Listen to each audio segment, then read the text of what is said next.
Here's a hot take. Procrastinators are real visionaries. Why start today when you can put off until your future self is in crisis mode? That's their problem, not mine. Before we begin, let's play a little game. Close your eyes and imagine you're about to start on a big assignment. What's the first thing you hear? Maybe it's the sweet call of YouTube conspiracy theories, or maybe it's the "Are you still watching?" screen from Netflix. Either way, congratulations. You're now in the procrastination zone, sponsored by your lack of urgency.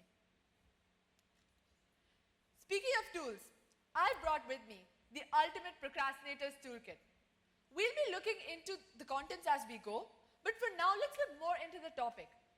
It's a well-known fact that procrastination is an art form, and we procrastinators are true artists. Like how someone like me, who couldn't start the opening sentence of my summer assignment for the first 2 months, could miraculously find the unbelievable work ethic to stay up all night and write all 6 pages of the assignment. So you see, procrastination isn't just about laziness. It's a complex psychological phenomenon. It's a perfect blend of "I'll do it later" and "Netflix is calling my name." It's a dance between responsibility and distraction, and we're all just tangoing our way through it. Now should be a good time to show you guys the #1 tool in the procrastinators toolkit: your phone. Raise your hands. How many of you don't have screen time limits set on your phones?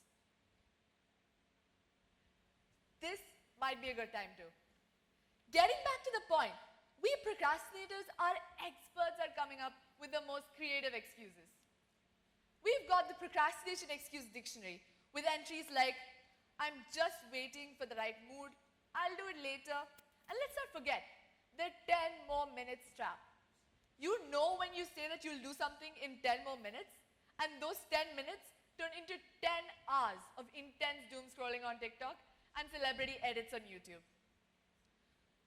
I present to you the procrastinator's alarm clock. How do you know it belongs to a procrastinator? I set an alarm this morning for today's event, only to realize it has no battery. To manage this habit of procrastination, one needs to be aware of the kind of procrastinator that they are and the psychology behind it. We have different kinds of procrastinators. #1, the perfectionist. Because of their fear of failure and being seen as anything less than perfect, these type of procrastinators are unable to start the task at hand. They wait for all situations to be perfect, which is practically impossible. The worrier. They are low on self-confidence and don't believe that they can finish the task at hand. The question "what if" is asked a lot by them, and due to their anxiety, they're unable to start the task. The crisis maker. This is my species. We work best under pressure. We need that adrenaline rush that last-minute work provides us. The quality of work produced in such situations is questionable. The overplanner. I'm sure a lot of you will relate to this. We spend 80% of our time making the perfect to-do list and color-coding it by priority, only to realize that only 20% of our time is spent doing the actual work. Priorities, am I right? I should probably talk to you about a planner that my friend gifted me earlier this year in January. Very aesthetic, very colorful looking planner. We're in the final quarter of this year, and to no one's surprise, it's still empty. Nine, zilch, nothing. It's just too pretty to write in. I mean, you can't blame me. Procrastination, although unintentional, can cause delay unnecessarily, which leads to negative effects that can affect the mental well-being of the procrastinator. Here's where the power of Control plus X comes in to rid of that procrastination that holds us back. Eat the frog. Yes, you heard it right. Not the literal frog though, the metaphorical one. Mark Twain once said, "Eat a live frog every morning and nothing worse will happen to you for the rest of the day." So tackle your most dreaded task first thing in the day. Number 2, rewarding yourself. Guarantee yourself a reward on account of completing a task. This builds confidence, momentum, and motivation to complete all your tasks. The Pomodoro technique. Trust me, this is not overrated.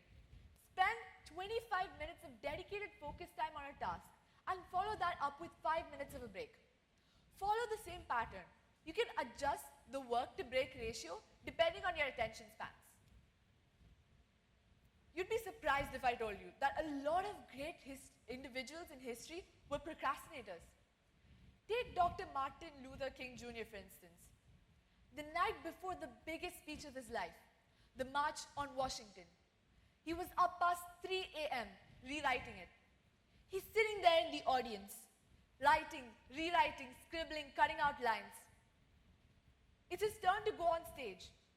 He goes on, and 11 minutes in, he drops his prepared remarks to utter 4 words. 4 words that changed the course of history. I have a dream.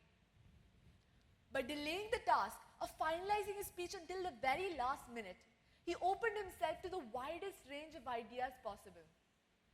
Now, this doesn't mean that you delay your English assignment until the very last minute so you come up with the most creative ideas possible. It's a sweet spot where these originals seem to live. Now, picture this. It's the night before an assignment, and you've procrastinated until the last minute. You're at your desk frantically working, papers are flying, you're fueled by coffee and panic. You managed to finish, but the stress was intense. While procrastination can spark last-minute creativity, it often comes with a hefty price. Unnecessary stress and missed opportunities. I've been there, racing against deadlines. We've all been there. And wondering, what if I'd started earlier? Imagine what we could achieve with just a little bit more of preparation. All right, folks. So here's the deal.